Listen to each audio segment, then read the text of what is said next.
और मनीषा 3 बहनें हैं। उनका एक भाई भी है, मयंक। मयंक अपनी बहनों को बहुत प्यार करता है, लेकिन मयंक की पत्नी सविता इस मामले में मयंक से बिल्कुल ही अलग है। वो अपनी ननदों का जितना बुरा कर सकती है उतना बुरा करती ही रहती है और अपनी ननदों पर हुक्म भी चलाती है। करिश्मा, करिश्मा, तुमने अभी तक नाश्ता नहीं बनाया? तुम्हारे भैया को ऑफिस जाने में देर हो रही है। हाँ भाभी, बस अभी बनाती हूँ। करिश्मा, तुम ये ढीलापन छोड़ दो। कल को पराये घर जाना है। वहाँ अगर तुम इस तरह से काम करोगी तो लोग क्या कहेंगे कि माँ ने और भाभी ने कुछ सिखाया नहीं। और तुम्हारी दोनों बहनें कहाँ हैं? अब रेशमा मार्केट गई है और मनीषा सो रही है। क्या? सुबह के 8 बज रहे हैं और ये महारानी अभी भी सो रही है? ये कहते हुए सविता अपनी सास दुर्गा देवी के पास जाती है। माँ जी, देख रही हो अपनी बेटियों के तौर तरीके? क्या हुआ बहू, सुबह सुबह क्या कर दिया मेरी बेटियों ने? अरे एक तो अभी अभी उठकर किचन में गई है, दूसरी सुबह सुबह बाहर चली गई और तीसरी अभी तक सो रही है। क्या करूं मैं इन तीनों का, मैं तो परेशान हो गई हूँ। जा जाकर उठा उसे और रेशमा से मैं बात करती हूँ। सविता सीधा मनीषा के कमरे में जाती है और उससे कहती है, महारानी जल्दी उठो, सूरज सर पर आ गया है। भाभी थोड़ी देर और सोने दो ना, मैं रात को लेट सोई थी। वो क्या है ना, यूनिट टेस्ट चल रहे हैं। शराफत से उठती है या नहीं, या फिर पानी की भरी बाल्टी डालूं तेरे ऊपर? नहीं भाभी, मुझे बिस्तर में नहीं नहाना, उठती हूँ मैं। मनीषा जल्दी से उठकर बाथरूम में चली जाती है। सभी आराम से बैठकर नाश्ता कर रहे होते कि तभी रेशमा बाजार से हाथ में सामान लिए आ जाती है। रेशमा को देखते ही सविता उस पर बरस पड़ती है। लो, आ गई महारानी। ऐसा भी क्या सामान लाना था जो सुबह आंख मलते ही बाजार की तरफ रवाना हो गई? भाभी, कल आप ही तो चीख रही थी कि घर का सारा सामान मुझे ही लाना पड़ता है, घर में किसी को भी किसी काम से कोई लेना देना नहीं है। अब मैं बाजार जाकर सामान ले आई तो आपको इस बात से भी तकलीफ हो रही है?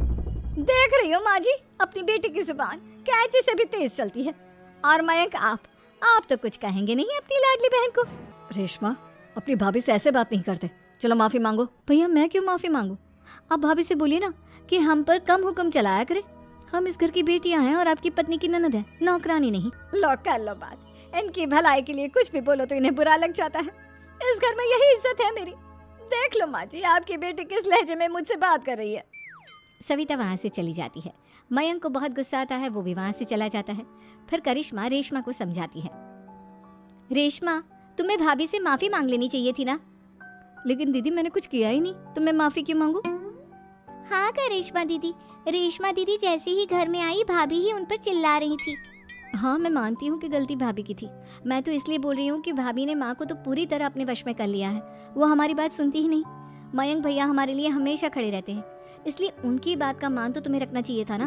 कोई फायदा नहीं दीदी, कुछ दिनों की बात और है, भाभी उन्हें भी हमारे खिलाफ भड़का देंगी। फिर वो भी माँ की तरह हमारी किसी बात का विश्वास नहीं करेंगे। इसी तरह सविता अपनी तीनों ननदों को किसी न किसी बात पर परेशान करती रहती थी। एक दिन मयंक अपनी तीनों बहनों के लिए गिफ्ट लाया। करिश्मा, ये तुम्हारे लिए हार का सेट। रेशमा, तुम्हारे लिए सुंदर सी ड्रेस। और मनीषा, तुम्हें किताबें पसंद है ना, तुम्हारे लिए किताबें लाया हूँ। थैंक यू भैया। थैंक यू भैया। थैंक यू भैया। करिश्मा, तुम्हारा नेकलेस कितना सुंदर है, ये भैया कहाँ से ले आए होंगे? मैंने भैया को 3 दिन पहले फोन पर ये डिजाइन दिखाया था और आज भैया ये ले आए। सविता तो अपनी ननदों के गिफ्ट्स देखकर जल गई और करिश्मा का नेकलेस तो उसे भी बहुत पसंद आया था। अपनी बहनों के लिए कितना अच्छा नेकलेस लेकर आए हैं, मुझे कभी कोई गिफ्ट नहीं दिया। मैं आज ही ये हार चुरा लूंगी। रात में सविता करिश्मा का हार चुरा लेती है और इसी तरह उसे अपनी ननदों की जो भी चीज़ अच्छी लगती वो उसे मांगती नहीं, बल्कि रात के अंधेरे में चुरा लेती। इसी तरह दिन बीतते गए और सविता ने मयंक के दिल में भी उसकी बहनों के लिए नफरत पैदा कर दी। एक दिन मयंक ने करिश्मा और रेशमा के लिए रिश्ता देखा और ये बात उसने घर में सबको बताई। माँ, करिश्मा और रेशमा के लिए बहुत अच्छा रिश्ता आया है, वो लोग कल इन्हें देखने आ रहे हैं। आप और सविता मिलकर सारी तैयारी कर लेना। ये सुनकर करिश्मा और रेशमा खुश हो जाती हैं, लेकिन सविता सोचती है, अगर इन दोनों बहनों की शादी हो गई तो घर और बाहर का काम कौन करेगा? मनीषा तो 1 नंबर की कामचोर है, उससे तो किसी बात की उम्मीद लगाना ही बेकार है। मुझे इस शादी को रोकना होगा। अगले दिन सभी लड़के वालों के स्वागत की तैयारी करने में लगे होते हैं। तभी मयंक अपनी बहनों से आकर कहता है, तैयार हो गई तुम दोनों? देखो, दोनों लड़के बहुत अच्छे हैं, मैं कोई कसर नहीं छोड़ना चाहता, इसलिए तुम उनके सामने अच्छे से बिहेव करना और अपनी भाभी से लड़ने मत लग जाना। करिश्मा, तुम वो नेकलेस पहन लो ना जो मैं तुम्हारे लिए लाया था। भैया मैं बहुत देर से वो नेकलेस ढूंढ रही हूँ लेकिन मुझे मिल ही नहीं रहा। क्या तुमने नेकलेस खो दिया? तुम्हें पता भी है वो कितना महंगा था? तुम कोई काम ढंग से नहीं कर सकती।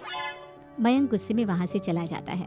थोड़ी देर बाद लड़के वाले भी आ जाते हैं। वो दोनों बहनों को पसंद कर लेते हैं और रिश्ता पक्का हो जाता है। लेकिन सविता के दिमाग में तो कुछ और ही खिचड़ी पक रही थी। वो पंडित जी के पास करिश्मा की कुंडली लेकर जाती है और उन्हें पैसे देकर करिश्मा की कुंडली बदलवा देती है। जब लड़के वालों के पास करिश्मा की कुंडली जाती है तो वो दुर्गा को फोन करते हैं। बहन जी, हमने करिश्मा की कुंडली अपने पंडित जी को दिखाई थी। आपकी बेटी की कुंडली नहीं बल्कि दोषों का पिटारा है। देखिए, मैं और मेरे पति इन सब बातों में बहुत विश्वास करते हैं, इसलिए हम आपकी बेटी से अपने बेटे की शादी नहीं करा सकते। इस तरह करिश्मा का रिश्ता टूट जाता है और सभी घर वालों को बहुत दुख होता है। अब कविता सोचती है, चलो करिश्मा का तो रिश्ता टूट गया, अब रेशमा का भी रिश्ता तोड़ना है। क्या करूं क्या करूं? अब सविता आवाज बदलकर किसी अननोन नंबर से रेशमा के होने वाले ससुराल में फोन करती है। हेलो, मैं कौन हूँ कौन नहीं ये आपके लिए जानना जरूरी नहीं। बस इतना सुन लो कि रेशमा का 2 साल से किसी के साथ अफेयर चल रहा है। बस रेशमा का रिश्ता तोड़वाने के लिए सविता का इतना कहना काफी था। अब रेशमा का भी रिश्ता टूट गया। मयंक और दुर्गा देवी ने रेशमा को खूब खरी खोटी सुनाई और उससे बार बार उस लड़के के बारे में पूछने लगे।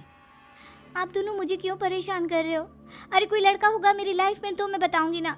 जब कोई है ही नहीं तो कहाँ से लाऊं मैं कोई लड़का? तो तेरे होने वाले ससुराल वालों को फोन किसने किया था? माँ मैं नहीं जानती किसने फोन किया था, मैं सच कह रही हूँ। मैं तो पहले ही कह रही थी इसकी लगाम खींच कर रखो, लेकिन मेरी सुनता ही कौन है। आप चुप रहिए भाभी, ये सब आपका ही किया धरा है। अब तीनों बहनों को विश्वास हो जाता है कि ये सब उनकी भाभी ही कर रही है। तीनों बहनें अपनी भाभी को सबक सिखाने के लिए एक वकील कर लेती है और घर में हिस्सा मांगना। देखो भैया, माँ बाप की जायदाद में जितना बेटों का हक होता है उतना ही बेटियों का, इसलिए इस घर के 4 हिस्से होंगे और हमें अपना हिस्सा चाहिए। मैंने तुम्हारे लिए क्या क्या नहीं किया और तुम इस घर में हिस्सा मांग रही हो? भैया, आप और माँ हम बहनों की कोई बात नहीं सुनते हो और भाभी हमारी शादी नहीं होने देगी क्योंकि उन्हें लगता है कि आप हमारी शादी में ज्यादा पैसा लगाओगे और उन्हें हम जैसी फ्री की नौकरानी कहाँ मिलेगी। तो हम भाभी के साथ तो रह नहीं सकते, हम बहनों को अपना हिस्सा चाहिए। अरे तुम्हें शर्म आनी चाहिए अपनी भाभी पर ऐसा इल्जाम लगाते हुए। वो तुम्हारे बारे में कितना सोचती है। हाँ माँ, भाभी हमारे बारे में बहुत सोचती है। दिन रात बस यही सोचती रहती है कि किस तरह से अपनी तीनों ननदों को परेशान करूं और कभी मुझे पढ़ने भी नहीं देती। दोनों बहनों का रिश्ता भी तो इन्होंने ही तोड़वाया है और रात में हमारे कमरे में आकर हमारी चीजें भी चुराती हैं। इसी तरह सविता की तीनों ननदें अपनी बात पर अड़ी रही। अब कोर्ट में तारीख भी शुरू हो गई। जब सविता को लगा कि उसकी तीनों ननद इतनी आसानी से नहीं मानने वाली, तो उसने अपने पति और सास को सारी सच्चाई बता दी और अपनी तीनों ननद से माफी मांगी। मयंक और दुर्गा को भी अपनी गलती का एहसास हो गया।